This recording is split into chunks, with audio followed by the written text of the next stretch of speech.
বিশ্বনবী পাগলের মতো একবার হাউজে কাসারে যাবেন, একবার সিরাতে যাবেন, একবার পুলসিরাতের দিকে, একবার হাউজে কাউসারের দিকে পাগলের মতো দৌড়াতে থাকবেন। তার কোনো গুনাহগার উম্মত যাতে জাহান্নামে ঢুকে না যায়, সেদিন কেউ সুপারিশ করতে পারবে না বিশ্বনবী ছাড়া। এজন্য 5 নম্বর আল্লাহ বললেন, মান যাল্লাযী ইয়াশফাউ ইনদাহু ইল্লা বিইযনিহি। কার সাহস আছে, কার এত বড় বুকের পাটা কিয়ামতের কঠিন দিন আল্লাহর সামনে দাঁড়িয়ে সুপারিশ করবে? কারো ক্ষমতা, কারো ক্ষমতা নাই।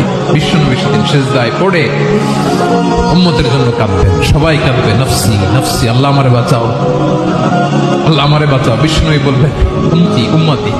বিশ্বনবী আমার জন্য কাঁদবেন, আপনার জন্য কাঁদবেন, আমাদের জন্য সেদিন কেঁদে কেঁদে জাহান্নামের দরজায় দাঁড়িয়ে আমাদেরকে টেনে টেনে জান্নাতে ঢুকাবেন। এজন্য এই বিশ্বনবীর ভালোবাসা যেন আমাদের হৃদয়ে ভরপুর থাকে। আমার ভাইয়েরা, প্রতি শুক্রবার বিশ্বনবীর উপরে বেশি বেশি যেন আমরা দুরূদ পড়ি। আমরা যখন বিশ্বনবীর সালাম দেই, দুরূদ পড়ি,